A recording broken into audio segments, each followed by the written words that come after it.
ನಮಸ್ಕಾರ ಸ್ನೇಹಿತರೆ IB security assistant ಎಕ್ಸಾಮ್ಗೆ ವಿಡಿಯೋ ಸರಣಿ ಏನು ಮಾಡ್ತಾ ಇದೀವಿ. ಇವತ್ತು ಜನರಲ್ ಇಂಗ್ಲಿಷ್ನ ಒಂದಷ್ಟು ಕ್ವಶನ್ಗಳನ್ನ ನೋಡೋಣ. ಇದು ಪ್ರೀವಿಯಸ್ ಇಯರ್ ಬಂದಿರತಕ್ಕಂಥ ಕ್ವಶನ್ಸ್ಗಳನ್ನ ಅನಲೈಸ್ ಮಾಡೋಣ. ಯಾವ ರೀತಿ ಪ್ಯಾಟರ್ನ್ಸ್ ಇರುತ್ತೆ, ಯಾವ ರೀತಿ ಕ್ವಶನ್ಸ್ ಬರುತ್ತೆ, ಹೆಂಗ್ ಸಾಲ್ವ್ ಮಾಡೋದು. ಸೊ ಇದು ಎರಡನೇ ವಿಡಿಯೋ ಇಂಗ್ಲಿಷಲ್ಲಿ. ನಾವು ಮಾಡಿರ್ತಕ್ಕಂಥ ಎಲ್ಲ IB ಸೆಕ್ಯೂರಿಟಿ ಅಸಿಸ್ಟೆಂಟ್ ವಿಡಿಯೋಗಳು ಸಪರೇಟ್ ಪ್ಲೇ ಲಿಸ್ಟ್ ಇದೆ, ನೋಡಬಹುದು. ಆ ಲಿಂಕ್ ನಾನು ಇದೇ ವಿಡಿಯೋದ ಕೆಳಗೆ ಡಿಸ್ಕ್ರಿಪ್ಷನ್ ಬಾಕ್ಸ್ ಅಲ್ಲಿ ಕೊಡ್ತೀನಿ ಸ್ನೇಹಿತರೆ.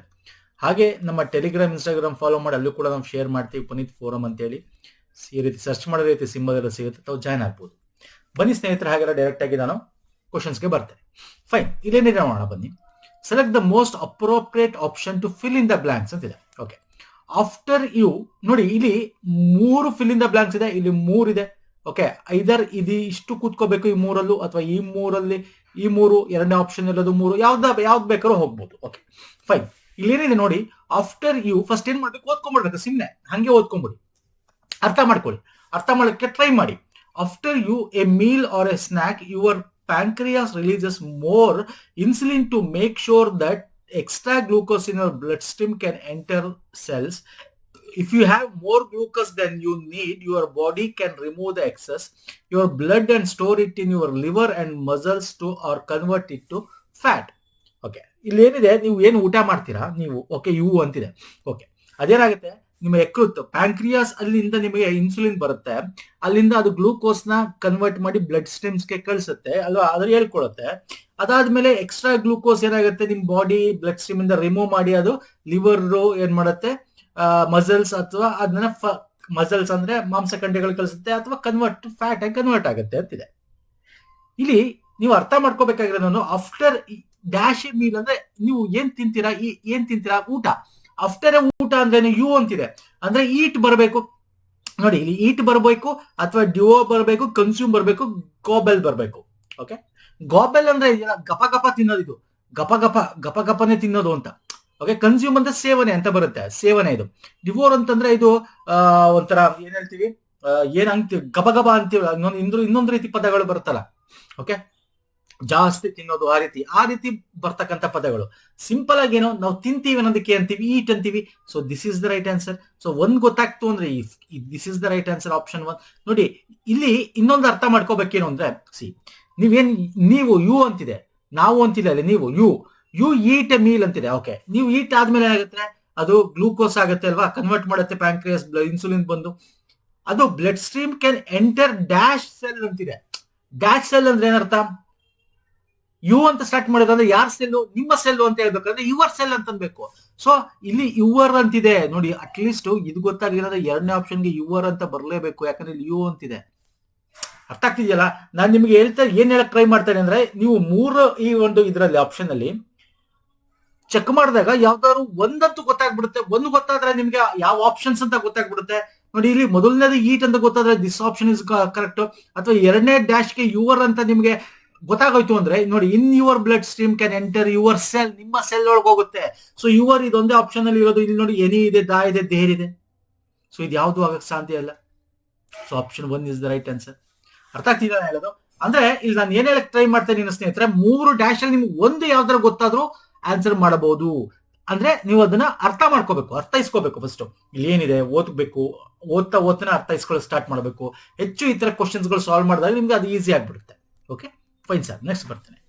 Select the most appropriate antonym of the word given in the bracket in the following sentence to fill in the blanks.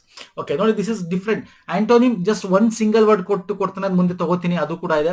ಇದು ಒಂದು ನಿಮಗೆ ಸೆಂಟೆನ್ಸ್ ಇದೆ. ಈ ಸೆಂಟೆನ್ಸ್ ಅಲ್ಲಿ ಬ್ರಾಕೆಟ್ ಅಲ್ಲಿ ಇದೆಯಲ್ಲ, ಈ ಪದಕ್ಕೆ ನಿಮ್ಗೆ ಆಂಟೋನಿಮ್ ಅಂದ್ರೆ ವಿರುದ್ಧ ಪದ ಹೇಳಬೇಕು. ಫ್ಲೀಟಿಂಗ್ ಅಂತಿದೆ. ಓಕೆ, ಫಸ್ಟ್ ಓದಿ. Tarana needs dash fleeting attention, she is such a spoiled fussy woman. Fussy ಅಂದ್ರೆ ಗಡಿಬಿಡಿ ಹೆಂಗ್ಸೋಳು. ಓಕೆ, ಎಲ್ಲ ಹಾಳು ಮಾಡ್ತಾಳೆ. ಅವಳಿಗೆ ಏನ್ ಬೇಕು, ಯಾಕೆ ಮಾಡ್ತಾಳೆ ಹಂಗೆ? Fleeting attention. ಫ್ಲೀಟಿಂಗ್ ಅಂದ್ರೆ ಅಲುಗಾಡೋದು, ಅಲ್ಪ ಅಥವಾ ಸ್ವಲ್ಪ, ಅಥವಾ ಅಲುಗಾಟ ಅಂತ ಹೇಳ್ತೀವಿ. ಅಲ್ಪ, ಫ್ಲೀಟ್ ಅಂದ್ರೆ ಅಲ್ಪ, ಸ್ವಲ್ಪ, ಅಟೆನ್ಷನ್ ಅಂತಿದೆ. ಓಕೆ, ಇಲ್ಲಿ ಅಲ್ಪ ಅನ್ನೋ ಪದಕ್ಕೆ ವಿರುದ್ಧ ಬೇಕು. ಕೇಳಿದ್ರೆ ಅವನು ಆಂಟೋನಿಮ್ of the word given in the brackets in the following sentence. Bracket ಅಲ್ಲಿ ಫ್ಲೀಟಿಂಗ್ ಅಂದ್ರೆ ಅಲ್ಪ ಅಟೆನ್ಷನ್ ಅಂದ್ರೆ ಅಲುಗಾಡೋದು, ಅಂದ್ರೆ ಇಟ್ ಇಸ್ ನಾಟ್ ಏನೋ ಕಾನ್ಸ್ಟೆಂಟ್ ಇಲ್ಲ ಅಂತ, ಅಂದ್ರೆ ಒಂದು ಸ್ಥಿರ ಇಲ್ಲ ಅಂತ. ಅದು ಸ್ಥಿರ ಅನ್ನೋದಕ್ಕೆ ಕಾನ್ಸ್ಟೆಂಟ್ ಅಂತ ಯೂಸ್ ಮಾಡ್ತೀವಿ. ಸೊ ವಿರುದ್ಧ ಪದ, ಸೊ ಕಾನ್ಸ್ಟೆಂಟ್ ಇಲ್ಲಿದೆ ನೋಡಿ. ನಿಮ್ಗೆ ಅಷ್ಟು ಗೊತ್ತಾಗಿಲ್ಲ ಅಂದ್ರೆ ನೋಡಿ ಇಲ್ಲಿ ಆಪ್ಷನ್ಸ್ ನೋಡಿದಾಗ ಸ್ನೇಹಿತರೆ ಅಬ್ಸರ್ವ್ ಮಾಡಿ. ಓಕೆ, ಇದು ಗೊತ್ತಾಗ್ಲಿಲ್ಲ ಸರ್ ನನಗೆ, ಏನ್ ಮಾಡಬೇಕು, ಅಬ್ಸರ್ವ್ ಮಾಡಿ. ಸೇಮ್ ಅಂತಿದೆ, ಫ್ಲೆಕ್ಸಿಬಲ್, ಕಾನ್ಸ್ಟೆಂಟ್, ವೇರಿಂಗ್. ಸೇಮ್ ಅಂತೂ ಬರಕ್ ಚಾನ್ಸೇ ಇಲ್ಲ. ನೋಡ್ತೇವೆ ಸೇಮ್ ಅಟೆನ್ಷನ್ ಅಂತ ಬರಕ್ ಚಾನ್ಸೇ ಇಲ್ಲ. ನೋಡಿ ಇಲ್ಲಿ ಫ್ಲೆಕ್ಸಿಬಲ್, ವೇರಿಯಿಂಗ್. ಫ್ಲೆಕ್ಸಿಬಲ್ ಅಂದ್ರೆ ಅದು ಏರಿಳಿತ, ಅಲ್ಗಾಡೋದು ಅನ್ನೋದು ರೀತಿ. ವೇರಿಯಿಂಗ್ ಅಂದ್ರೆ ಅದು ಅಷ್ಟೇ, ಜಾಸ್ತಿ ಆಗೋದು ಕಮ್ಮಿ, ಅದು ವೇರಿ ಆಗ್ತಾ ಇರುತ್ತೆ. ಇವೆರಡು ಸೇಮ್ ಮೀನಿಂಗ್ ಕೊಡುತ್ತೆ, ಡಿಫ್ರೆಂಟ್ ಮೀನಿಂಗ್ ಇರೋದು ಯಾವ್ದು, ಇದೊಂದೇ. Option 3 is the. ನೋಡಿ ಆಪ್ಷನ್ ಮೆಥಡ್ ಅಲ್ಲೂ ನಾವು ಸಾಲ್ವ್ ಮಾಡ್ಬೋದು. ಅಂದ್ರೆ ನೀವು ಎಕ್ಸಾಮ್ ಅಲ್ಲಿ ಆಪ್ಷನ್ಸ್ ನೋಡಿ, ಕ್ವಶನ್ ಗೊತ್ತಾಗ್ಲಿಲ್ಲ ಅಂದ್ರೆ 4 ಅದರಲ್ಲಿ 3 ಬೇರೆ ರೀತಿ ಒಂದೇ ರೀತಿ ಅರ್ಥ ಆಗು, ಇನ್ನೊಂದು ಮಾತ್ರ ಡಿಫ್ರೆಂಟ್ ಇರುತ್ತೆ, ಅದನ್ನ ಟಿಕ್ ಹಾಕ್ಬಿಡಿ. ಅರ್ಥ ಆಗ್ತಿಲ್ಲ ನಿಮ್ಗೆ, 2 ರೀತಿನೇ ಹೇಳ್ಕೊಡ್ತಾ ಇದ್ದೀನಿ. ಫೈನ್. ಸೊ ನೆಕ್ಸ್ಟ್ ಹೋಗೋಣ. Select the most appropriate article to fill in the blank. Okay, article ಹಾಕ್ಬೇಕು. ಆರ್ಟಿಕಲ್ ಅಂದ್ರೆ ಗೊತ್ತಿಲ್ಲ ನಿಮಗೆ. ಓಕೆ, ಗೊತ್ತಿಲ್ಲ ಅಂದ್ರೆ ಗ್ರಾಮರ್ ನೋಡಿ, ದಿಸ್ ಇಸ್ ಬೇಸಿಕ್ ಥಿಂಗ್ಸ್ ನಿಮ್ಗೆ ಗೊತ್ತಿರುತ್ತೆ. ಆರ್ಟಿಕಲ್, ಪ್ರಿಪೋಸಿಷನ್ಸ್ ಎಲ್ಲ ಗೊತ್ತಿರುತ್ತೆ ಅನ್ಕೋತೀನಿ. 10th ತನಕ ನೀವು ಗ್ರಾಮರ್ ಓದಿದ್ರೆ ದಿಸ್ ಇಸ್ ಬೇಸಿಕ್ ಥಿಂಗ್ ಗೊತ್ತಿರುತ್ತೆ. ಗೊತ್ತಿಲ್ಲ, ನಾವು ಗ್ರಾಮರ್ ವಿಡಿಯೋ ಮಾಡಿ ನೋಡಿ ಸ್ನೇಹಿತರೆ, ಲಿಂಕ್ ಡಿಸ್ಕ್ರಿಪ್ಷನ್ ಬಾಕ್ಸ್ ಅಲ್ಲಿ ಕೊಡ್ತೇನೆ. ಓಕೆ, ಲಿಂಕ್ ಕೊಟ್ಟಿರ್ತೇನೆ. ಫೈನ್. ಇಲ್ಲಿ ಸುಮನ್ಸ್ ಫಾದರ್ ಈಸ್, ಸುಮನ್ಸ್ ಈ ತರ ಕೊಟ್ರೆ ಏನರ್ಥ, ಸುಮನ್ಸ್ ಅವನ, ಅವಳ, ಅವರ. ಓಕೆ, ಅಂದ್ರೆ ಸಿಂಗ್ಯುಲರ್ ರೀತಿ ಇದೆ. Father is dash army brigadier where our sister is dash MBA ಅಂತಿದೆ. ಇಲ್ಲಿ ನೋಡಿ, ಇಲ್ಲಿ ಆರ್ಟಿಕಲ್ ಅಲ್ಲಿ ನೀವು definite article, indefinite article. Okay, ಇಲ್ಲಿ ನೋಡಿದ್ರೆ ಏನಿದೆ, ನೋ ಆರ್ಟಿಕಲ್ ಅಂತಿದೆ ಫಸ್ಟ್ ಇದಕ್ಕೆ ಡ್ಯಾಶ್ಗೆ, ಎ ಇದು ಸೆಕೆಂಡ್ ಡ್ಯಾಶ್ಗೆ, ಅಥವಾ ಆನ್ ಬರಬೇಕು. ನಿಮ್ಗೆ ಗೊತ್ತಿರಬೇಕು, AEIOU ಅಂದ್ರೆ ವೋವಲ್ಸ್ ಏನ್ ಬರುತ್ತೆ, ಅವಾಗ ನಾವು ಏನ್ ಯೂಸ್ ಮಾಡ್ತೀವಿ, ಆನ್ ಯೂಸ್ ಮಾಡ್ತೀವಿ. ಇದು ನಿಮ್ಗೆ ಗೊತ್ತಿರುತ್ತೆ ಅಲ್ವಾ. ಇಲ್ಲಿ ಆನ್, ಇಲ್ಲಿ ಆರ್ಮಿ ಬ್ರಿಗೇಡ್, ಆರ್ಮಿ ಅಂತಿದೆ, ಆರ್ಮಿ. ಇಲ್ಲಿ AEIOU ಅಂತ ಕದಿಲ್ಲ, that is not a letter. Letter ಇದೆ ಅಂತ ಅರ್ಥ ಅಲ್ಲ, ಅದು ಯಾವಲ್ಲ ಅರ್ಥ ಮಾಡ್ಕೊಳ್ಳಿ. ಓವಲ್ಸ್ ಅನ್ನೋದು ಅದರ ಪ್ರೊನೌನ್ಸಿಯೇಷನ್. ಎ ಅನ್ನೋ ಪ್ರೊನೌನ್ಸಿಯೇಷನ್, ಇ ಅನ್ನೋ ಪ್ರೊನೌನ್ಸಿಯೇಷನ್, ಐ ಅನ್ನೋ ಪ್ರೊನೌನ್ಸಿಯೇಷನ್, ಓ ಅನ್ನೋದು, ಈ ರೀತಿ ಪ್ರೊನೌನ್ಸಿಯೇಷನ್ ಇರ್ತಕ್ಕಂಥ ಪದಗಳು ಇರಬೇಕು. ಜೊತೆಗೆ ಲೆಟರ್ ಇದ್ರು ಫೈನ್, ಲೆಟರ್ ಇದ್ದ ತಕ್ಷಣ ಎಲ್ಲಾ ಲೆಟರ್ ಆಗಲ್ಲ. Okay, that this means pronunciation. ಈಗ ನೋಡಿ, ಆರ್ಮಿ, ಎ ಇದೆ, ಆರ್ಮಿ, ಎ ಇದೆ ಇಲ್ಲೂ ಕೂಡ. ಓಕೆ, ಅಂದ್ರೆ ಇಲ್ಲಿ ಆನ್ ಬರಬೇಕು, ಆನ್ ಆರ್ಮಿ. ಸೊ ಆನ್ ಇಲ್ಲೂ ಇದೆ, ಇಲ್ಲೂ ಇದೆ ಫಸ್ಟ್ ಒನ್ಗೆ. So this option is gone, case ಆಯ್ತು. ಓಕೆ, ನೋಡಿ, her sister is dash MBA. MBA M ಅಂತಿದೆ, ಅದು ಓವಲ್ಸ್ ಅಲ್ಲ, ಕಾನ್ಸೋನೆಂಟ್ ಅಂದ್ಬಿಟ್ಟು ನೀವು ಏನ್ ಮಾಡ್ಬೇಕು, ದ ಅಂತ ಇದನ್ನ ಹಾಕಿದ್ರೆ this is wrong answer. MBA ಅದನ್ನ ಹೇಳ್ತಾರೆ. ಎಂ ಅನ್ನೋದು ನಿಮ್ಗೆ ಎಂ ಅನ್ನ ಈ ರೀತಿ ಸೌಂಡ್ ಬರ್ತಾ ಇರೋದು, ಎಂ ಅಂತ. ಎಂ ಅಂದ್ರೆ EM ಅಂತ ಸೌಂಡ್ ಬರ್ತಾ ಇರೋದು, ಎಂ ಅಂತ ಬರ್ತಾ ಇಲ್ಲ. That is M pronunciation, EM ಅಂತ ಬರ್ತಾ ಇದೆ, MBA ಅಂತ. EM ಅಂತ ಪ್ರೊನೌನ್ಸಿಯೇಷನ್ ಬರ್ತಾ ಇದೆ ಅಂದ್ರೆ ದಟ್ ಈಸ್ ಓವಲ್ಸ್, ಇ ಅನ್ನೋ ಪ್ರೊನೌನ್ಸಿಯೇಷನ್ ಬರುತ್ತೆ, ಅಂದ್ರೆ ಇದು ಆನ್ MBA ಆಗ್ಬೇಕು. So option 2 is the right answer. Okay, ಇಲ್ಲಿ ಕಾನ್ಸೋನೆಂಟ್ ಓವಲ್ಸ್ ಅಂದ್ರೆ ಬರೀ AEIOU ಓವಲ್ಸ್ ಇದೆ, ಎಸ್ ಹಾಕ್ಬಿಡು ಅಂತಲ್ಲ ಸ್ನೇಹಿತರೆ. Pronunciation is matters. ಓಕೆ, ಇದು ನಿಮಗೆ ಗೊತ್ತಿರಬೇಕು, very important. So option 2 is the right answer. Okay, fine. Next ಬರೋಣ. Select the option that can be used as one word substitute for the underlined group of words. Okay. ಇಲ್ಲಿ ಒಂದು sentence ಕೊಟ್ಟಿದ್ದಾನೆ, ಅಲ್ಲಿ underline ಮಾಡಿದ್ದಾನೆ ಒಂದಷ್ಟು ಸೆಂಟೆನ್ಸ್ಗೆ, part of the ಸೆಂಟೆನ್ಸ್ಗೆ. ಅದರ ಒನ್ ವರ್ಡ್ ಮೀನಿಂಗ್ ಹೇಳ್ಬೇಕು. ಓಕೆ, ಪ್ರೀವಿಯಸ್ ವಿಡಿಯೋಲು ಮಾಡಿದೀವಿ, ಇಂಗ್ಲಿಷ್ ನೋಡಿ. ಇಲ್ಲಿ finally mister Yuvraj Narsingani passed by the slowly moving line of people or cars at a funeral. Funeral ಅಂದ್ರೆ ಗೊತ್ತಿದೆ ನಿಮ್ಗೆ ಅಲ್ವಾ, ಸಾವುನ ಒಂದು ಮೆರವಣಿಗೆ ಅಂತ ಹೇಳ್ತೀವಿ ಅಲ್ವಾ. ಸಾವು, ಫ್ಯುನರಲ್ ಅಂದ್ರೆ ಅವರ ಸಾವಿಗೆ ಹೋಗ್ತಕ್ಕಂಥದ್ದು. ಫೈನ್. ಇಲ್ಲಿ slowly moving line of the people or cars at a funeral ಅಲ್ವಾ. ನೀವು ಒಂದು ತಗೊಂಡೋಗ್ತಾರೆ, ಬಾಡಿ ತಗೊಂಡೋಗ್ತಾ ಇದಾರೆ ಅಂದ್ರೆ ಅಲ್ಲಿ ನಿಧಾನಕ್ಕೆ ಹೋಗ್ತಾ ಇರ್ತಾರೆ, ಹಿಂದ್ಗಡೆ ಅದೊಂದು ನಿಧಾನ ಕಾರ್ ಮೂವ್ ಆಗ್ತಾ ಇರತ್ತೆ, ಅದಕ್ಕೆ ಏನಂತೀವಿ ಅಂತ ಕೇಳಿರೋದು. ಅದಕ್ಕೆ ಮಾತ್ರ ಅಂಡರ್ಲೈನ್ ಮಾಡಿದ್ದಾನೆ. ಏನಂತೀವಿ? ಕ್ಯಾರವಾನ್ ಅಂತೂ ಅನ್ನೋದೇ ಇಲ್ಲ. ಕ್ಯಾರವಾನ್ ನಿಮ್ಗೆ ಗೊತ್ತೇ ಇರುತ್ತೆ, ಇತ್ತೀಚೆಗೆ ಎಲ್ಲ ಫಿಲ್ಮ್ಸ್, ಮೂವಿ, ಧಾರಾವಾಹಿಗಳು ತೋರಿಸ್ತಿರ್ತಾರೆ ನಿಮ್ಗೆ. ಕ್ಯಾರವಾನ್ ಯೂಟ್ಯೂಬಲ್ಲೂ ಸಿಗುತ್ತೆ ಅಲ್ವಾ. ಕ್ಯಾರವಾನ್ ಅಂತೂ ಅಲ್ವೇ ಅಲ್ಲ, ಅದು ಪ್ರೊಸೆಷನ್ ನೋಡಿ, ಪ್ರೊಸೆಷನ್ ಇದೆ, ಇದು ಅಂತ ಹಾಕಿರೋ ತಪ್ಪು. ಪ್ರೊಸೆಷನ್ ನಾವು ಎಲ್ಲಿ ಮೆರವಣಿಗೆ, ನಾವು ಬೇರೆ ಮೆರವಣಿಗೆ ಅದು. So that procession is different. That procession is, ಈಗ ದಸರಾ ಪ್ರೊಸೆಷನ್ ಅಂತೀವಿ, ಅರ್ಥ ಆಗ್ತಿದೆಯಲ್ಲ, ದೇವ್ರದನ್ನ ತಗೊಂಡೋಗ್ಬೇಕು, ಅದು ಬೇರೆ. ಇದನ್ನ ಕಾಟೇಜ್ ಅಂತ ಕರಿತೀವಿ, ಕಾಟೇಜ್ ಅಥವಾ ಕಾಟೇಜ್ ಅಂತ ಕರಿತೀವಿ. ಅಂದ್ರೆ ಅಂತ್ಯಕ್ರಿಯೆಯಲ್ಲಿ ನಿಧಾನವಾಗಿ ಚಲಿಸುವ ಜನರು ಕಾರುಗಳನ್ನ ಕಾಟೇಜ್ ಅಥವಾ ಅಂತ್ಯಕ್ರಿಯೆ ಮೆರವಣಿಗೆ ಅಂತ ಕರಿತೀವಿ. ಪೋಸ್ಟ್ ಅಂತಕ್ಕಂಥದ್ದು ಒಂದು ಗುಂಪು ಅಷ್ಟೇ. ಸೊ ಇದು ಅಲ್ಲ. ಸೊ ಅರ್ಥ ಆಗ್ತಿದೆಯಲ್ಲ. ಸೊ ಈ ರೀತಿ ಕೇಳ್ತಾನೆ ಎಲ್ಲ ಪದಕ್ಕೂ ಇಲ್ಲಿ ನಾನು ಆಪ್ಷನ್ಸ್ ನಿಮ್ಗೆ ಹೇಳ್ತಾ ಇದ್ದೀನಿ ಸ್ನೇಹಿತರ. ಪ್ರೊಸೆಷನ್ ಅಂತಕ್ಕಂಥದ್ದು ದಸರಾ ಪ್ರೊಸೆಷನ್. ಓಕೆ, ಆ ತರದ ನಾವು ಕರಿತಕ್ಕಂಥದ್ದು. ಈ ಒಂದು ಅಂತ್ಯಕ್ರಿಯೆ ಮೆರವಣಿಗೆ ನಾವು ಕಾಟೇಜ್ ಅಂತ ಕರಿತೀವಿ. ಓಕೆ, ನೆಕ್ಸ್ಟ್ ಬರ್ತೀವಿ. Select the most appropriate ಆಂಟೋನಿಮ್. Again ಇಲ್ಲಿ ಏನ್ ಬರ್ತಾ ಇದೆ? ವಿರುದ್ಧ ಪದ. ಆಂಟೋನಿಮ್ ಅಂದ್ರೇನು? ವಿರುದ್ಧ ಪದ. ಓಕೆ, ಅನ್ಕಾಟ್ ಅಂತಿದೆ. ಅನ್ಕಾಟ್ ಅಂದ್ರೆ ಅಂದ್ರೆ ಅಸಭ್ಯ ಅಂತ, ಅಸಭ್ಯವಾಗಿರೋದು. ಓಕೆ, ಅಸಭ್ಯ. ಎಸ್, ಇಲ್ಲಿ ಬಾರ್ಬರಿಕ್ ಇದೆ. ಇದು ಸಮಾನಾರ್ಥಕ ಪದ ಆಗುತ್ತೆ. ಇದು ಸಮಾನಾರ್ಥಕ ಪದ. ನಮ್ಗೆ ಇಲ್ಲಿ ಕೇಳೋ ವಿರುದ್ಧ ಪದ. ಸೊ ಹಾಗಾಗಿ this is wrong answer. This is ಸಮಾನಾರ್ಥಕ ಪದ ಆಗುತ್ತೆ ಬಾರ್ಬರಿಕ್. ಓಕೆ, ಅಸಂಸ್ಕೃತ, ಅಸಭ್ಯ ಅಂತ ಕರಿತೀವಿ. ಸಂಸ್ಕೃತ ಅಂದ್ರೆ ಏನರ್ಥ? ಕಲ್ಟಿವೇಟೆಡ್. ಕಲ್ಟಿವೇಟೆಡ್ ಅಂದ್ರೆ ಬೆಳೆಸೋದು. ಬೆಳೆಸೋದನ್ನ ಕರೆಕ್ಟ್ ಆಗಿ ಮಾಡಿರೋದು. ಈಗ ನಾವು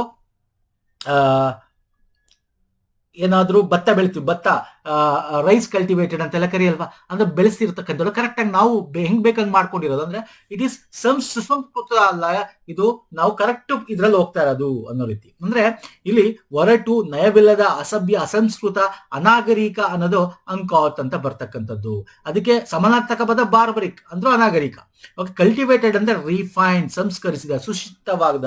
ಸೊ ಅದರ ವಿರುದ್ಧ ಪದ ಇಲ್ಲಿ ನಮ್ಗೆ ಕೇಳಿದ್ರೆ ಯಾವುದು? ಆಂಟೋನಿಮ್, ವಿರುದ್ಧ ಪದ. ಸೊ ಯಾವುದು? Cultivated is the right answer. Option 3 is the right answer. Okay ಸ್ನೇಹಿತರೆ, ಎಸ್ ಸರ್. ನೆಕ್ಸ್ಟ್ ಬರ್ತೇನೆ. Select the most appropriate form of verb to fill the blanks. Okay, verb ಹಾಕ್ಬೇಕು ಇಲ್ಲಿ. ಓಕೆ, ನೋಡೋಣ ಬನ್ನಿ ಏನಿದೆ sentence. I did not dash the laptop with me, so I can not update the file. Okay, ನನ್ನ ಹತ್ರ laptop ಇಲ್ಲ, ಅದಕ್ಕೆ ನಾನು ಏನೋ ಫೈಲ್ನ ಅಪ್ಡೇಟ್ ಮಾಡಕ್ಕಾಗ್ತಿಲ್ಲ. ಇಲ್ಲಿ ನೋಡಿ, ಅರ್ಥ ಮಾಡ್ಕೊಳ್ಳಿ. ಇಲ್ಲಿ ಹ್ಯಾಡ್ ಬ್ರಾಟ್ ಇದೆ, ಬ್ರಿಂಗ್ಡ್ ಇದೆ, ಬ್ರಿಂಗ್ ಇದೆ, ಬ್ರಾಟ್ ಇದೆ. ಇಲ್ಲಿ ಬ್ರಿಂಗ್ಡ್ ಬರಕ್ ಚಾನ್ಸೇ ಇಲ್ಲ. ನೋಡಿ, ಬ್ರಿಂಗ್ ನಿಮ್ಗೆ ಬ್ರಿಂಗ್ ಅನ್ನೋದಕ್ಕೆ ಪಾಸ್ಟ್ ಏನಿದೆ ಅಂತ ಕರಿತೀವಿ? ಬ್ರಾಟ್ ಅಂತ ಕರಿತೀವಿ, ಬ್ರಾಟ್. ಸೊ ಬ್ರಿಂಗ್ಡ್ ಅನ್ನಲ್ಲ. ಸೊ ಇದಂತೂ ಅಲ್ವೇ ಅಲ್ಲ. ಐದರ್ ಹ್ಯಾಡ್ ಬಾಟ್ ಆಗ್ಬೇಕು, ಅಥವಾ ಬ್ರಿಂಗ್ ಆಗ್ಬೇಕು, ಅಥವಾ ಬ್ರಾಟ್ ಆಗ್ಬೇಕು. ಸೊ ಇಲ್ಲಿ ನೋಡಿ, ಡಿಡ್ ಇದೆ. Did is A auxiliary verb ಅಂತ ಕರಿತೀವಿ. ಆಕ್ಸಿಲರಿ ಅಥವಾ ಹೆಲ್ಪಿಂಗ್ ಅನ್ನೋ ರೀತಿ ಕೂಡ ಕರಿತೀವಿ, ಹೆಲ್ಪಿಂಗ್ ವರ್ಬ್ ಅಂತ. ಸೊ ಡಿಡ್ ಇರೋದ್ರಿಂದ ನಿಮ್ಗೆ ಬ್ರಿಂಗ್ ಯೂಸ್ ಮಾಡ್ಬೇಕಿಲ್ಲಿ. ಡಿಡ್ ಇಲ್ಲ ಅಂದ್ರೆ ಬ್ರಾಟ್ ಅಥವಾ ಹ್ಯಾಡ್ ಬ್ರಾಟ್ ನ ಯೂಸ್ ಮಾಡಬಹುದಾಗಿತ್ತು. ಓಕೆ, ಅದು ಬೇರೆ ಸೆಂಟೆನ್ಸ್ ಅಲ್ಲಿ. ಇದು ಪಾಸ್ಟ್ ಸೆಂಟೆನ್ಸ್. ಯಾವ past sir? Simple past. Past simple tense ಅಲ್ಲಿ ಇದೆ ಡಿಡ್. ಸೊ ಡಿಡ್ ಅಂತ ಯೂಶಲಿ ಬಂದಾಗ ಮೇನ್ ವರ್ಬ್ ನಾವು ಬ್ರಿಂಗ್ ಅಂತ ಯೂಸ್ ಮಾಡ್ತೀವಿ. Okay, had brought past perfect tense ಅಲ್ಲಿ ಯೂಸ್ ಮಾಡ್ತೀವಿ. ಇದು simple past tense did. Did ಅಂತ ಹೆಲ್ಪಿಂಗ್ ಅಥವಾ ಆಕ್ಸಿಲರಿ ವರ್ಬ್ ಇದ್ದಾಗ ನಾವು ಬ್ರಿಂಗ್ ಅಂತ ಯೂಸ್ ಮಾಡ್ತೀವಿ. ಅಥವಾ ಡಿಡ್ ಇಲ್ಲ ಅಂದ್ರೆ ಬ್ರಾಟ್ ಅಂತ ಯೂಸ್ ಮಾಡಬಹುದಾಗಿತ್ತು ಪಾಸ್ಟ್ ಅಲ್ಲಿ. ಓಕೆ, ನಾನು ತಂದಿಲ್ಲ ಅಂತಿರೋದು, ಅದಕ್ಕೆ ಅಲ್ಲಿ ಡಿಡ್ ಇದೆ. ನನ್ನ ಲ್ಯಾಪ್ಟಾಪ್ ತಂದಿಲ್ಲ, ಅದಕ್ಕೆ ನಾನು ಅಪ್ಡೇಟ್ ಮಾಡಕ್ಕಾಗಲ್ಲ. ಅರ್ಥ ಆಗ್ತಿಲ್ಲ. ಸೊ ಇಲ್ಲಿ ಬ್ರಿಂಗು ಬ್ರಾಟ್ ಯಾವಾಗ ಯೂಸ್ ಮಾಡ್ತೀವಿ ಅಂತ ನಿಮ್ಗೆ ಗೊತ್ತಿರಬೇಕು. ಬ್ರಿಂಗ್ ಅನ್ನೋದು ಬರಲ್ಲ. Bring is the present, brought past. Okay, ಅರ್ಥ ಆಗಿದೆ ಅನ್ಕೋತೀನಿ ಸ್ನೇಹಿತರೆ. ನೋಡಿ, ಇವೆಲ್ಲ ನಾವು ಮಾಡಿದೀವಿ. ನಾನು ಹೇಳ್ತಾ ಇದ್ದೀನಿ ನಿಮಗೆ. ಈಗ ಇದು ನೋಡಿ, ಇದು ಅಷ್ಟೇ ಪ್ರಿಪೋಸಿಷನ್. ಪ್ರಿಪೋಸಿಷನ್ ಅಂದ್ರೆ ಏನು ಗೊತ್ತಿರಬೇಕು. ಯಾವಾಗ ಟು, ಯಾವಾಗ ಆನ್, ಯಾವಾಗ ಅಟ್, ಯಾವಾಗ ಫ್ರಮ್, ಇವೆಲ್ಲ ಯೂಸ್ ಮಾಡ್ತೀವಿ ಅಂತ. ಇಲ್ಲೇನಿದೆ? We are not oblivious dash the dangers that lie in hour path ಅಂತಿದೆ. ನಮ್ಮ ದಾರಿಲಿ ಬರ್ತಕ್ಕಂತ ಅಪಾಯಗಳಿಗೆ ಅಂತ ಅರ್ಥ. ಇಲ್ಲಿ ದಾರಿಲಿ ಬರೋದು ಅಂದ್ರೆ ನಾವು ದಾರಿಲಿ ಹೋಗ್ಬೇಕಾದ್ರೆ ಟು ಅಂತ ಹೋಗೋದು ಬರೋದು ಟು, ಅಥವಾ ಇನ್ ಟು ಅಂತ ಬರುತ್ತೆ. ಇಲ್ಲಿ ಇನ್ ಟು ಇಲ್ಲ, ಟು ಇದೆ. This is the right answer. ದಯವಿಟ್ಟು ನೋಡಿ ಸ್ನೇಹಿತರೆ, ನಿಮ್ಗೆ articles, preposition is very important. Okay, verb, ಈ ಮೂರು ಇಂಪಾರ್ಟೆಂಟ್. ಇವೆಲ್ಲ ನಾವು ನೋಡಿ, ಇದೇ ಇಂಗ್ಲಿಷ್ ವಿಡಿಯೋ ಏನಿದೆ, ಒಂದು ಸಿಂಗಲ್ ವಿಡಿಯೋ ಇದೆ, ಅಥವಾ ಚಾಪ್ಟರ್ ವೈಸ್ ವಿಡಿಯೋ ಇದೆ. ಪ್ಲೇ ಲಿಸ್ಟ್ ಲಿಂಕ್ ಕೊಡ್ತೀನಿ ಬೇಕಾದ್ರೆ, ಅಥವಾ ಈ ಸಿಂಗಲ್ ವಿಡಿಯೋ ನೋಡ್ಕೊಳ್ಳಿ. ವರ್ಬು, ನೌನು, ಟೆನ್ಸು ಎಲ್ಲ ಕೂಡ, ಅಡ್ವರ್ಬು, ಅಬ್ಜೆಕ್ಟಿವ್ ಇವೆಲ್ಲ ಕೇಳ್ತಾನೆ ಎಕ್ಸಾಮ್ ಅಲ್ಲಿ. ಪ್ರೀವಿಯಸ್ ವಿಡಿಯೋ ಅಬ್ಜೆಕ್ಟಿವ್ ಕೇಳಿದ್ರೆ ಅಬ್ಜೆಕ್ಟಿವ್, ಅಡ್ವರ್ಬು, ಪ್ರಿಪೋಸಿಷನ್, ಆರ್ಟಿಕಲ್. ನೋಡಿ, ಇವೆಲ್ಲ ವೆರಿ ಇಂಪಾರ್ಟೆಂಟ್. ಎಕ್ಸಾಮ್ ಅಲ್ಲಿ ನಿಮಗೆ ಈ ಒಂದು IB ಸೆಕ್ಯೂರಿಟಿ ಅಸಿಸ್ಟೆಂಟ್ ಅಲ್ಲಿ ಆರ್ಟಿಕಲ್, ವರ್ಬ್, ಪ್ರಿಪೋಸಿಷನ್ ಇದ್ರ ಮೇಲೆ ಕ್ವಶನ್ಸ್ ಇದ್ದೇ ಇರುತ್ತೆ ನಿಮಗೆ. ಮತ್ತೆ ಅಡ್ವರ್ಬು, ಅಬ್ಜೆಕ್ಟಿವ್, ಇದು ಸಿಂಪಲ್ ಬೇಸಿಕ್ ಗ್ರಾಮರ್ ನಿಮ್ಗೆ ಇದ್ದೇ ಇರುತ್ತೆ ಕ್ವಶನ್. ಓಕೆ, ಸೊ ಇವೆಲ್ಲ ನಾವು ಕವರ್ ಮಾಡಿ ನೋಡ್ಕೊಳ್ಳಿ ಸ್ನೇಹಿತರೆ. Next, V select the incorrectly spelt word ಅಂತ. ಓಕೆ, ಫ್ಲೋರಿಡ್ ಅಂದ್ರೆ ಇದು ಪುಷ್ಪಾಲಂಕಾರ ಅಂತ ಕರಿತೀವಿ. ಇದು ಡಿಸ್ಕ್ರಿಪ್ರೆನ್ಸಿ ಅಂದ್ರೆ ವ್ಯತ್ಯಾಸ. ಓಕೆ, ಅದಕ್ಕೆ ಇದಕ್ಕೆ ಹೊಂದಾಣಿಕೆ ಇಲ್ಲದೆ ಇರೋದು ಅಂತ. ಇಲ್ಲಿ ಎಮ್ಯುಲೇಟ್ ಇನ್ಸುಲಾರ್ ಅಂತಿದೆ. ನಾನು ಇಲ್ಲಿ ಬೇಕಾದ್ರೆ ಕೊಡ್ತೀನಿ. ಕನ್ನಡದ ಅಲಂಕೃತ, ತಾರತಮ್ಯ ಅಥವಾ ವ್ಯತ್ಯಾಸ, ಅನುಕರಿಸೋ ದ್ವೀಪ ಅಂತ ಕರಿತೀವಿ. ಇದು ಬೇಕಾಗಿಲ್ಲ, ಇಲ್ಲಿ ನಿಮ್ಗೆ ಕನ್ನಡ ಪದ ಬೇಕಾಗಿಲ್ಲ. ಬಟ್ ನಿಮ್ಗೆ ವರ್ಬ್ ಅಂದ್ರೆ ನಿಮಗೆ ಪದಗಳು ಸ್ಪೆಲ್ಲಿಂಗ್ಸ್ಗಳು ಗೊತ್ತಿರಬೇಕು, ಅಂದ್ರೆ ವಕ್ಯಾಬ್ಯುಲರಿ ಅಂತ ಕರಿತೀವಿ. ಇದು ಪರಿಚಯ ಇದ್ರೆ ನಿಮ್ಗೆ ಇಂಥ ಕ್ವಶನ್ಸ್ ಯಾವ್ದು ಕರೆಕ್ಟ್ ಆಗಿರೋದು ಸ್ಪೆಲ್ಲಿಂಗು, ಯಾವ್ದು ಕರೆಕ್ಟ್ ಇಲ್ದೇ ಇರೋದು ಹಿಂಗೆಲ್ಲ ಕೇಳ್ತಾನೆ. ಕರೆಕ್ಟ್ಲಿ ಸ್ಪೆಲ್ಟ್ ಅಂತಾನು ಕೊಡ್ತಾನೆ, ಇನ್ಕರೆಕ್ಟ್ಲಿ ಸ್ಪೆಲ್ಟ್ ಅಂತ ಕೊಡ್ತಾನೆ. ಕರೆಕ್ಟ್ ಆಗಿ ಓದ್ಬೇಕು ನೀವು. ಇನ್ಕರೆಕ್ಟ್ ಅಂದ್ರೆ ಈ 4ರಲ್ಲಿ 1 ತಪ್ಪಿದೆ ಸ್ಪೆಲ್ಲಿಂಗು ಅಂತ. ಕರೆಕ್ಟ್ಲಿ ಇರೋದು ಹೇಳಿ ಅಂತ ಕೇಳ್ತಾನೆ, ಅಂದ್ರೆ 3ರಲ್ಲಿ 4ಲ್ಲಿ 1 ಸರಿ ಇದೆ, 3 ತಪ್ಪಿದೆ ಅಂತ. ನೀವು ಕ್ವಶನ್ ಓದ್ಕೊಂಡು ಆನ್ಸರ್ ಮಾಡ್ಬೇಕು. ಇಲ್ಲಿ ಇನ್ಕರೆಕ್ಟ್ಲಿ ಸ್ಪೆಲ್ಟ್ ಅಂತಿದೆ ಸ್ನೇಹಿತರೆ. ಓಕೆ, ಇನ್ಕರೆಕ್ಟ್ಲಿ ಸ್ಪೆಲ್ಟ್ ಅಂತಿದೆ. ಫ್ಲೋರಿಡ್ ಕರೆಕ್ಟ್ ಆಗಿದೆ ಸ್ಪೆಲ್ಲಿಂಗು, ಇನ್ಸುಲರ್ ಕರೆಕ್ಟ್ ಆಗಿದೆ, ಎಮ್ಯುಲೇಟಿವ್ ಕರೆಕ್ಟ್ ಇದೆ, ಡಿಸ್ಕ್ರಿಪೆನ್ಸಿ ತಪ್ಪಿದೆ, ಅಂದ್ರೆ ಇದು ರಾಂಗ್ ಇದೆ. ಹಾಗೆ ಇದ್ರೆ ಏನು ಸ್ಪೆಲ್ಲಿಂಗು ಇಲ್ಲಿ ಒಂದು ಏನ್ ಮಾಡಿದೆ ತಪ್ಪು ಮಾಡಿದ್ರೆ DISCREPANC ಬರಬೇಕು, ಐ ಹಾಕ್ಬಿಟ್ಟಿದ್ದಾನೆ ಇಲ್ಲಿ. ಸೊ ಹಂಗಾಗಿ ತಪ್ಪು. ಓಕೆ, PANCY ಬರಬೇಕು, ಡಿಸ್ಕ್ರಿಪೆನ್ಸಿ ಅಂತ ಕರಿತೀವಿ. Next okay, fill in the blanks ಏನಿದೆ ಓದೋಣ ಬನ್ನಿ. Select the most appropriate proverb. ಗಾದೆ. ಪ್ರೋವರ್ಬ್ ಅಂದ್ರೆ ಸರ್ ಗಾದೆ. ಪ್ರೋವರ್ಬ್ ಅಂದ್ರೆ ಗಾದೆ. Okay, that conveys the meaning given in the bracket in the following sentence to fill in the blanks. ಅಂದ್ರೆ ಇಲ್ಲೊಂದು ಸೆಂಟೆನ್ಸ್ ಕೊಟ್ಟು ಒಂದು ಇಲ್ಲಿ ಏನ್ ಕೊಟ್ಟಿದ್ದಾನೆ, ಡ್ಯಾಶ್ ಕೊಟ್ಟಿದ್ದಾನೆ. ಈ ಬ್ರಾಕೆಟ್ ಅಲ್ಲಿ ಹೇಳಿದ್ದಾನೆ ಈ ಡ್ಯಾಶ್ ಏನ್ ಬರಬೇಕು ಅಂದ್ರೆ ಇದು ಓದಿ, ಇದು ಓದಾಗ ನಿಮ್ಗೆ ಅರ್ಥ ಆಗುತ್ತೆ ಯಾವ ಗಾದೆ ಅಲ್ಲಿ ಫಿಟ್ ಆಗುತ್ತೆ ಅಂತ. ಓಕೆ, ಯಾವ ಗಾದೆ ಬರ್ಬೋದು ಅಲ್ಲಿ ಅಂತ. ಅದನ್ನ ಪ್ರೋವರ್ಬ್ ಅಂತ ಇಂಗ್ಲಿಷ್ ಗಾದೆಗಳೇ ಬರ್ತಾ ಇರ್ತವೆ. ಓಕೆ, ನೋಡಿ ಈಗ ಏನಿದೆ, Aryan should be happy with the job he got after struggling without an income for 5 years and not complain about the low salary after all dash ಅಂತಿದೆ. ಇಲ್ಲಿ ನಿಮಗೆ ಹಿಂಟ್ ಕೊಟ್ಟಿದ್ದಾನೆ ಬ್ರಾಕೆಟ್ ಅಲ್ಲಿ. One should be grateful for what one has even if it is not what one desired ಅಂತ. ಅಂದ್ರೆ first question ಅರ್ಥ ಮಾಡ್ಕೊಳ್ಳಿ. ಆರ್ಯನ್ಗೆ job ಇರಲಿಲ್ಲ, 5 ವರ್ಷದಿಂದ ಸ್ಟ್ರಗಲ್ ಮಾಡ್ತಿದ್ದ, ಈಗ ಸಿಕ್ಕಿದೆ ಬಟ್ ಕಮ್ಮಿ ಸ್ಯಾಲರಿ. ಹಂಗಂತ ಅವನು ಅದನ್ನ ಕಂಪ್ಲೇಂಟ್ ಮಾಡಕ್ಕಾಗಲ್ಲ. ಅಂದ್ರೆ ಕಂಪ್ಲೇಂಟ್ ಮಾಡ್ಕೊಂಡು ಕ್ರಿಬ್ಬಿಂಗ್, ಓಕೆ, ಸುಮ್ಮನೆ ಯಾವ್ದಂಗೆ ಕಮ್ಮಿ ಸ್ಯಾಲರಿ, ಬಟ್ 5 ವರ್ಷದಿಂದ ನಿಮ್ಗೆ ಜಾಬ್ ಇರ್ಲಿಲ್ವಲ್ಲ, ಈಗ ಸಿಕ್ಕಿದೆ, ಎಷ್ಟೋ ಸಿಕ್ಕಿದೆಯಲ್ಲ, ತೃಪ್ತಿ ಪಡ್ಬೇಕು. ಅದನ್ನ ಮಾಡಂಗಿಲ್ಲ. ಯಾಕೆ? ಅವನಿಗೆ ಬೇರೆ ಆಪ್ಷನ್ ಇಲ್ಲ ಅನ್ನೋ ರೀತಿ. ಇಲ್ಲಿ ಅದನ್ನೇ ಬ್ರಾಕೆಟ್ ಕೊಟ್ಟಿದೆ. One should be grateful for what one has. ಪ್ರತಿಯೊಬ್ಬನಿಗೆ ಅವನ ಹತ್ರ ಏನಿದೆ ಅದರಲ್ಲಿ ಅವ್ನು ಗ್ರೇಟ್ಫುಲ್ ಆಗಿರಬೇಕು. ಇಲ್ಲದೆ ಇರೋದನ್ನ ನಾವು ಓಕೆ ಇದಿಲ್ಲ ಅದಿಲ್ಲ ಅನ್ನೋದ ಮಾಡಬಾರ್ದು ಅಂತ. ಈ ಆಪ್ಷನ್ ಅಲ್ಲಿ ಇರ್ತಕ್ಕಂಥ ಗಾದೆ ಯಾವುದು? ಓಕೆ, ಹಿಂಟ್ ಕೊಟ್ಟಿದ್ದಾನೆ ನೋಡಿ. It is better to be safe then sorry. ನೋಡಿ ಇದಂತೂ ಆಗ್ಲೇ ಇಲ್ಲ. ಸಾರಿ ಹೇಳಿದ್ರ ಬಗ್ಗೆ ಮಾತಾಡ್ತಾ ಇದ್ದಾರೆ ಗಾದೆ, ಯಾವುದೋ ಸಮಥಿಂಗ್ ಅಲ್ಲ. ಎ ರೋಲಿಂಗ್ ಅಂದ್ರೆ yes, better to be safe ಅಂತಿದೆ, ಹಂಗಾಗಿ ಅದು ಬರಲ್ಲ. Rolling stone gathers no mosses. ನೋಡಿ ನಿಮಗೆ ಇದು ಇಂಗ್ಲಿಷ್ ಅಲ್ಲಿ ಇದೆಲ್ಲ ನಿಮ್ಗೆ ಅರ್ಥ ಆಗಲ್ಲ, ಏನ್ ಸರ್ ಇದು ಯಾವ್ದು ಗಾದೆ ಅಂತ. ಅದೇ ಇದನ್ನ ಕನ್ನಡಕ್ಕೆ ಕನ್ವರ್ಟ್ ಮಾಡ್ಕೊಟ್ಬಿಟ್ರೆ ನೀವೇ ಹೇಳ್ಬಿಡ್ತೀರಾ ಯಾವ್ದು ಬರ್ಬೇಕಲ್ಲಿ ಅಂತ. ತೋರಿಸ್ಲಾ ಕನ್ನಡದಲ್ಲಿ? ಎಸ್, ನೋಡಿ ಇಲ್ಲೇನಿದೆ, ಮೊದಲನೇ ಆಪ್ಷನ್, ವಿಷಾದಿಸುವುದಕ್ಕಿಂತ ಸುರಕ್ಷಿತವಾಗಿರೋದು ಉತ್ತಮ. A rolling stone gathers no mosses. ಉರುಳುವ ಕಲ್ಲು ಪಾಚಿಯನ್ನು ಸಂಗ್ರಹಿಸುವುದಿಲ್ಲ. Half a laugh is better than none. ಯಾವುದೂ ಇಲ್ಲದಿರೋದಕ್ಕಿಂತ ಅರ್ಧ ರೊಟ್ಟಿ ಉತ್ತಮ. The early bird gets the worm. ಆರಂಭಿಕ ಹಕ್ಕಿಗೆ ಹುಳು ಬರುತ್ತದೆ. ಯಾವ್ದು ಕರೆಕ್ಟ್ ಇಲ್ಲಿ? ನೀವೇ ಹೇಳ್ಬಿಡ್ತೀರಾ ಇವಾಗ, ಕಣ್ಣು ಮುಚ್ಕೊಂಡು ಟಿಕ್ ಹಾಕಿ ಸರ್. ಮೂರನೇದು, ಏನು ಇಲ್ಲದಿರೋದಕ್ಕಿಂತ ಅಟ್ಲೀಸ್ಟ್ 1 ರೊಟ್ಟಿ ಕೇಳ್ತಿದ್ದ, ಇಲ್ಲ ಸಿಕ್ಕಿಲ್ಲ, 5 ವರ್ಷದಿಂದ ಅದು ಇಲ್ಲ, ಈಗ ಸಿಕ್ಕಿದೆ, ಏನ್ ಅರ್ಧ ರೊಟ್ಟಿ ಸಿಕ್ಕಿದೆ ಅದ್ರ ಉತ್ತಮ, ಇಲ್ಲದೆ ಇರೋದಕ್ಕಿಂತ ಅದೇ ಉತ್ತಮ ಅಲ್ವಾ? Half a laugh is better than none is the right answer. ನೋಡಿದ್ರಾ? ಈ ತರದ್ದು ಒಂದಷ್ಟು ಲಿಸ್ಟ್ ಗಳನ್ನ ನಾನು ಮುಂದೆ ಕೊಡ್ತೀನಿ ನಿಮಗೆ. ಓಕೆ, ಅಥವಾ ನಮ್ಮ ಟೆಲಿಗ್ರಾಮ್ ಅಲ್ಲಿ ನೋಡಿ, if possible I will share you English ಪ್ರೋವರ್ಬ್ಗಳು. ನೋಡ್ಕೊಳ್ಳೋದನ್ನ ಒಂದ್ಸಲ ಅಲ್ವಾ. ನೋಡಿ ಇಂಗ್ಲಿಷ್ ಅಲ್ಲಿ ತೋರಿಸಿದ್ರೆ ಹೇಳ್ಬಿಡ್ತೀರಾ ನಿಮ್ಗೆ. ಕನ್ನಡ ಎಸ್, ಕನ್ನಡದಲ್ಲಿ ತೋರಿಸಿದ್ರೆ ಹೇಳ್ಬಿಡ್ತೀರಾ. ಇಂಗ್ಲಿಷ್ ಅಲ್ಲಿ ಎಸ್, ನೀವು ಅದನ್ನ ಇಲ್ಲಿ ಅರ್ಥೈಸ್ಕೋಬೇಕು. ಓಕೆ, ಅರ್ಥೈಸ್ಕೋಬೇಕು. ಇಲ್ಲಿ ಏನ್ ಅರ್ಥೈಸ್ಕೋಬೇಕಾಯ್ತು? ಬೆಟರ್ ದೆನ್ ನನ್, ಯಾವುದು ಇಲ್ಲದಕ್ಕಿಂತ. ಬೆಟರ್ ದೆನ್ ನನ್ ಅಂದ್ರೆ ಏನೂ ಇಲ್ಲದಕ್ಕಿಂತ ಅನ್ನೋದು. ಇದೊಂದು ಅರ್ಥ ಮಾಡ್ಕೊಂಡ್ಬಿಟ್ರೆ ಕಣ್ಣು ಮುಚ್ಕೊಂಡು ಇದು ಕಂಪ್ಲೀಟ್ ಆಗಿ ಅರ್ಥ ಆಗಿಲ್ಲ ಅನ್ನೋ 3ನೇ ಆಪ್ಷನ್ ಕರೆಕ್ಟ್ ಅಂತ ನೀವು ಹಾಕ್ಬಿಡ್ಬೇಕು. Okay, fine sir. ನೆಕ್ಸ್ಟ್ ಬರ್ತೀನಿ. Identify the correctly punctuated sentence. Okay, ಇದು ನಿಮಗೆ ಚಿಹ್ನೆಗಳನ್ನ ಪಂಚುಯೇಷನ್ ಮಾರ್ಕ್ಸ್ ಗಳು ಯೂಸ್ ಮಾಡ್ತೀವಿ. ಇಲ್ಲಿ 4 ಆಪ್ಷನ್ಸ್ ಕೊಟ್ಟಿದ್ದಾನೆ. ಯಾವ್ದು ಕರೆಕ್ಟ್ ಆಗಿದೆ ನೋಡಿ. ಇಲ್ಲಿ double quoted sentence, quotation mark double quotation ಅಲ್ಲಿ ಹಾಕಿ ನೋಡಿ. ಇಲ್ಲಿ ಇಲ್ಲಿ ಇಲ್ಲಿ ಇಲ್ಲಿ ಎಲ್ಲ ಕಡೆ ಇದೆ, ಬಟ್ ಇಲ್ಲಿ ಕಾಮಾನು ಇದೆ. ಓಕೆ, ಇದು 4 ಸೇಮ್ ಸೆಂಟೆನ್ಸ್, ಬಟ್ ಕರೆಕ್ಟ್ ಆಗಿರೋ ಪಂಚುಯೇಷನ್ ಮಾರ್ಕ್ ಇರೋ ಸೆಂಟೆನ್ಸ್ ಯಾವುದು ಅಂತ ಹೇಳ್ಬೇಕು. ಏನಿದೆ sentence? My name replied the lady is the same has my mother's ಅಂತಿದೆ. ಅಂದ್ರೆ ಅಲ್ಲಿ ಯಾರೋ ಮಾತಾಡಿರೋದನ್ನ ಹೇಳ್ತಾ ಇರೋದು. ದಯವಿಟ್ಟು ಅರ್ಥ ಮಾಡ್ಕೊಳ್ಳಿ. ಯಾವಾಗ ಈ ತರ ಡಬಲ್ ಕೊಟೇಶನ್ ಯೂಸ್ ಮಾಡ್ತೀವಿ ಅಂದ್ರೆ ಬೇರೆ ಯಾರೋ ಮಾತಾಡಿರೋದನ್ನ ನಾವು ಹೇಳಬೇಕಾದರೆ ಅವರ ಹೇಳಿರೋ ಸೆಂಟೆನ್ಸ್ ನಾವು ಇದರಲ್ಲಿ ಬರಿತೀವಿ.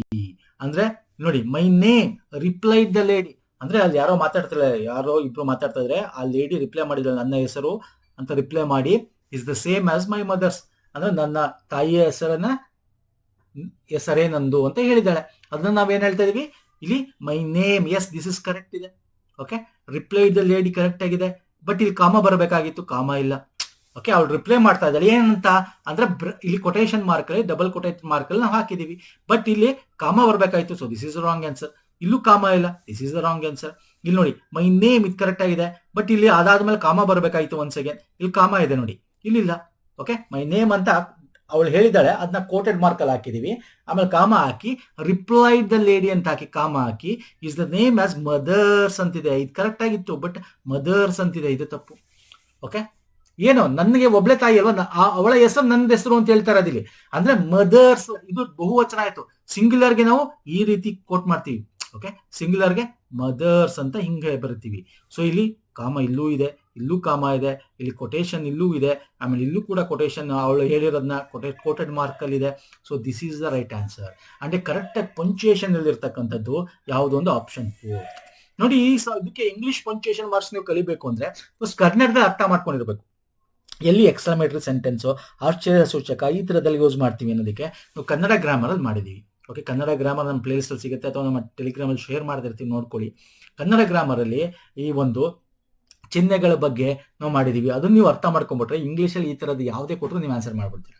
ಕಾಮ ಎಲ್ಲಿ, ಓಕೆ, ಈ ತರ ಸೆಮಿಕೋಲನ್ ಎಲ್ಲಿ, ಆಫ್ ಸೆಮಿಕೋಲನ್ ಎಲ್ಲಿ, ಓಕೆ, ಪಂಚುಯೇಷನ್ ಎಲ್ಲಿ, ಡಬಲ್ ಕೋಟೆಡ್ ಎಲ್ಲಿ, ಇವೆಲ್ಲ ನಾನು ಕನ್ನಡದಲ್ಲಿ ಮಾಡಿದೆ. ಅದನ್ನ ನೋಡ್ಕೊಂಡ್ಬಿಟ್ರು ಸಾಕು. That is same is applicable to English also. Okay, fine sir. Next question ಹೋಗೋಣ. ಇಲ್ಲಿಗೆ ಸ್ಟಾಪ್ ಮಾಡೋಣ ಸಾಕು. ನೆಕ್ಸ್ಟ್ ಇನ್ ಮಿಕ್ಕಿದ್ದು ನೆಕ್ಸ್ಟ್ ಅಲ್ಲಿ ತರ್ತೀನಿ. ಒಂದೇ ವಿಡಿಯೋದಲ್ಲಿ ತುಂಬಾ ಲೆಂತ್ ಆಗ್ಬಿಡುತ್ತೆ, ಮತ್ತೆ ನಿಮಗೆ ಎಲ್ಲ ರೀತಿಯ ಡಿಫ್ರೆಂಟ್ ಕ್ವಶನ್ಸ್ ತರೋದ್ರಿಂದ ಎಲ್ಲ ಡಿಫ್ರೆಂಟ್ ಕಾನ್ಸೆಪ್ಟ್ಸ್ಗಳು. ಓಕೆ, ಇಷ್ಟ ಆಗಿದೆ ಅನ್ಕೋತೀನಿ. ಇಷ್ಟ ಆಗಿದೆ ಲೈಕ್ ಮಾಡಿ, ಶೇರ್ ಮಾಡಿ, ಪ್ರೀವಿಯಸ್ ಮಾಡಿರ್ತಕ್ಕಂಥ ವಿಡಿಯೋಸ್ಗಳನ್ನ ನೋಡಿ ಸಬ್ಸ್ಕ್ರೈಬ್ ಮಾಡ್ಕೊಳ್ಳಿ ಚಾನಲ್ ಸ್ನೇಹಿತರೆ. ನಮ್ಮ ಟೆಲಿಗ್ರಾಮ್, ಇನ್ಸ್ಟಾಗ್ರಾಮ್ ಫಾಲೋ ಮಾಡಿಲ್ಲ ಮಾಡ್ಕೊಳ್ಳಿ. ಓಕೆ, ಅಲ್ಲೂ ಕೂಡ ನಾನು ಹೇಳಿರ್ತಕ್ಕಂಥ ವಿಡಿಯೋಗಳ ಒಂದು ಲಿಂಕ್ಸ್ಗಳನ್ನ ಶೇರ್ ಮಾಡ್ತೀವಿ. ಓಕೆ, ಪ್ಲೇ ಲಿಸ್ಟ್ ಇದೆ, ಪ್ರೀವಿಯಸ್ ಮಾಡಿರ್ತಕ್ಕಂಥ ವಿಡಿಯೋಗಳನ್ನ ನೋಡ್ಬೋದು. ಡಿಸ್ಕ್ರಿಪ್ಷನ್ ಬಾಕ್ಸ್ ಅಲ್ಲಿ ಹಾಕಿರ್ತೀನಿ ಇದ್ರ ಸಪ್ರೇಟ್ ಪ್ಲೇ ಲಿಸ್ಟ್ ನ. ನೆಕ್ಸ್ಟ್ ವಿಡಿಯೋ ಪುನಃ ಸಿಗ್ತೀನಿ ಸ್ನೇಹಿತರೆ. ನಮಸ್ಕಾರ, ಧನ್ಯವಾದಗಳು. ಥ್ಯಾಂಕ್ ಯು ಸೋ ಮಚ್ ಸ್ನೇಹಿತರೆ.